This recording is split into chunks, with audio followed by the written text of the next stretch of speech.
तो आइए अब हम लोग जानते हैं प्योर सब्सटेंस की डेफिनेशन क्या होती है। आइए, प्योर सब्सटेंस का मतलब हो गया इट मीन्स, है ना। इट मीन्स इसका मतलब ये हुआ, it means a single substance. इसका मतलब हो गया एक सिंगल सब्सटेंस।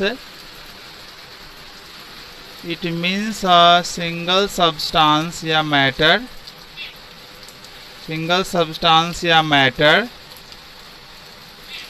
ठीक है, विच जिसे which can't be separated into other kind of matter,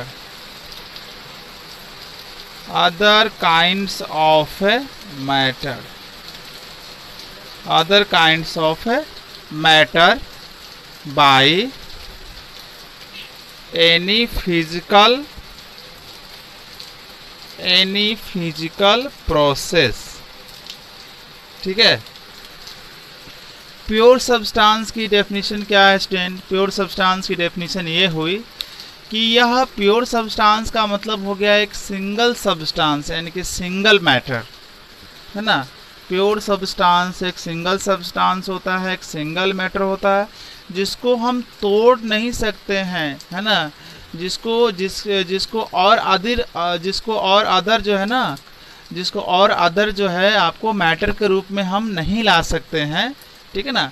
जिसको और अन्य मैटर के फॉर्म में नहीं तोड़ा जा सकता है, अलग किया जा सकता है किसी भी फिजिकल प्रोसेस से, ठीक है ना, उसको बोलते हैं प्योर सब्सटेंस। यानी कि आप ऐसे कर सकते हैं कि प्योर सब्सटेंस एक सिंगल सब्सटेंस होता है, सिंगल मैटर होता है, उसको तोड़कर अन्य मैटर नहीं बनाया जा सकता है, ठीक है ना। उसको बोलते हैं प्योर सब्सटेंस बोलते हैं। जैसे प्योर सब्सटेंस में आ जाइए, एग्जांपल आप देख लीजिए, है ना। एग्जांपल कुछ मेटल का इसका एग्जांपल ले लीजिए, जैसे कॉपर, Cu कॉपर, है ना। सिल्वर Ag, ये सिल्वर का सिंबल हो गया, कॉपर हो गया ये, गोल्ड Au, है ना, गोल्ड Au, ठीक है ना। इसके बाद आ जाइए, तो अगर प्योर वाटर है तो वो भी आपका प्योर वाटर, ये भी आपका प्योर सब्सटेंस में आ जाएगा, है ना। तो प्योर, इस तरह से हम लोगों ने जाना प्योर सब्सटेंस क्या होता है। भाई फिर से एक बार देख लीजिए, एक सिंगल सब्सटेंस होता है, एक सिंगल मैटर होता है, जिसको हम तोड़कर और अदर मैटर नहीं बना सकते हैं किसी भी फिजिकल प्रोसेस के जरिए। और these are the example of a pure substance. So student, अभी हम लोग बात करेंगे characteristics of a pure substance. अभी हम लोगों ने प्योर सब्सटेंस की डेफिनेशन देखी है, समझा है। अभी हम बात करेंगे कि जो प्योर सब्सटेंस होता है उसकी क्या विशेषता होती है, क्या खासियत होती है, कैसे हम पहचान पाएंगे उसको, ठीक है ना। तो प्योर सब्सटेंस की विशेषता और खासियत को आइए समझते हैं। इसकी बहुत सारी विशेषता होती है प्योर सब्सटेंस की। सबसे पहली विशेषता ये होती है कि प्योर सब्सटेंस के अंदर, प्योर सब्सटेंस जो होता है कंटेन ओनली वन, है ना, वन काइंड ऑफ एटम्स, एक ही तरह के एटम्स और मॉलिक्यूल से बना होता है हमारा क्या, हमारा बना होता है मॉलिक्यूल, एक ही तरह के एटम और मॉलिक्यूल से बना होता है प्योर सब्सटेंस। ये पहली इसकी विशेषता होती है स्टूडेंट, ठीक है। दूसरी विशेषता की बात कर लेते हैं कि दूसरी विशेषता होती है इसकी परफेक्टली होमोजीनस होता है प्योर सब्सटेंस। मतलब क्या हुआ, परफेक्टली होमोजीनस, मतलब इसके प्योर सब्सटेंस को एटम और मॉलिक्यूल्स जो भी होते हैं, जितने भी होते हैं, वो सभी आपस में अच्छे से घुले मिले होते हैं, ठीक है ना। उसको बोलते हैं परफेक्टली, है ना, होमोजीनस। उसके पार्टिकल्स अच्छे से आपस में डिजॉल्व होते हैं, है ना। तो वो कहलाता है परफेक्टली होमोजीनस। जैसे चीनी और वाटर को मिला दोगे तो होमोजीनस बन जाएगा आपका।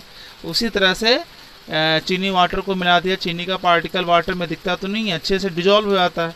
उसी तरह से प्योर सब्सटेंस के जो एटम और मॉलिक्यूल्स होते हैं वो भी आपस में अच्छे से डिजॉल्व, आपस में घुले रहते हैं, मिक्स रहते हैं, ठीक है वो। और आते हैं इसके बाद थर्ड वाला समझते हैं। थर्ड वाला ये होता है बाबू कि जो प्योर सब्सटेंस होता है उसकी डेफिनिट कंपोजिशन होती है। डेफिनिट का मतलब वो बना होता है, तो उसके अंदर जो जो चीज़ें होती है सभी चीज़ों की मात्रा जो होती है निश्चित होती है ना, डिफिनिट कंपोजिशन होती है ना, और वो बदलती नहीं है। Which does not change with time, वो समय के अनुसार नहीं बदलती रहती है, ठीक है। जैसे वाटर, प्योर वाटर H2O, तो H2O में H फिक्स है कि 2 ग्राम हो लेंगे, अगर H लेंगे तो ऑक्सीजन लेना पड़ेगा 16 ग्राम, 1 ग्राम लेंगे तो यहाँ लेना पड़ेगा 8 ग्राम। तो ये फिक्स है, ठीक है ना। ये हाइड्रोजन की मात्रा बढ़ा दोगे, ऑक्सीजन की घटा दोगे तो वाटर नहीं बन पाएगा फिर आपका। तो ये यहाँ कह रहा है कि जो प्योर सब्सटेंस होता है उसकी थर्ड जो खासियत है वो ये है कि इसका डिफिनिट कंपोजिशन होता है। मतलब प्योर सब्सटेंस के जो मॉलिक्यूल्स और एटम्स होते हैं उनकी मात्रा निश्चित होती है, वो समय के अनुसार नहीं बदलती है। और आप यहाँ देखें तो 4th नंबर में आप देखेंगे क्या कि जो प्योर सब्सटेंस होता है, प्योर सब्सटेंस होता है उसका मेल्टिंग पॉइंट, उसका मेल्टिंग पॉइंट जो होता है, मेल्टिंग पॉइंट हैज़ डेफिनिट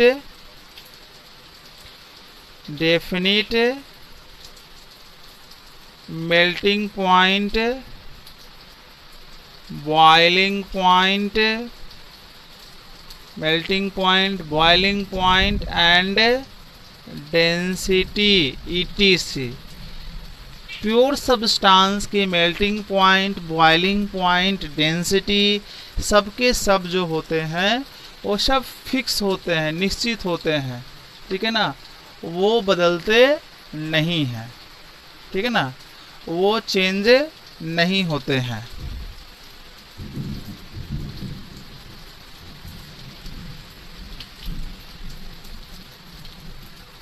ठीक है, वो चेंज नहीं होंगे। तो यहाँ लाइट दिख रहा था इसलिए मैंने उसको थोड़ा सा अलग कर दिया।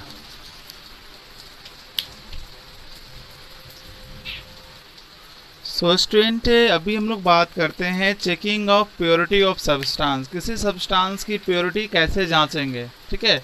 तो किसी भी सब्सटेंस की प्योरिटी जांचने के लिए क्या करना पड़ेगा, आपको पता है कि जो सब्सटेंस के जो प्योर जो सब्सटेंस होते हैं, है ना, जो प्योर सब्सटेंस होते हैं,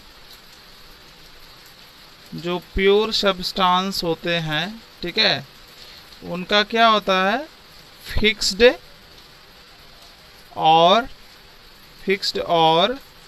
डेफिनिट, निश्चित, है ना।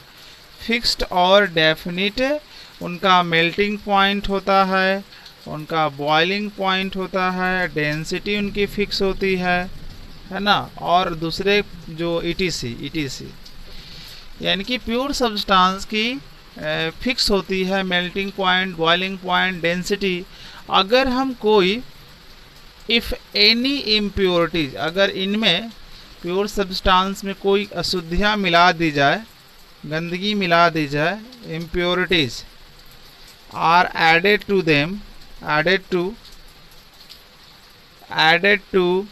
the pure substance, ठीक है, प्योर सब्सटेंस, तो इनका बॉइलिंग पॉइंट, इनकी जो मेल्टिंग पॉइंट है, then its boiling point, melting point and density, ये सभी क्या होंगे, ये सभी जो है ना, चेंज होने लगेंगे, है ना, आर अबाउट टू चेंज होने लगेगा, अबाउट टू चेंज। तो इससे आप पता कर सकते हैं कि कौन सा पदार्थ जो है प्योर है, कौन सा पदार्थ यानी कि सब्सटेंस या मैटर प्योर नहीं है। प्योर के तो ऑलरेडी जो है melting point, boiling point, density fix होते हैं। जैसे इम्प्योरिटी जब उसमें ऐड करोगे उसके बॉइलिंग पॉइंट, मेल्टिंग पॉइंट और डेंसिटी वगैरह जो होते हैं वो चेंज होने लगते हैं। तो इस तरह से हम पता कर सकते हैं प्योर सब्सटेंस की प्योरिटी चेक कर सकते हैं।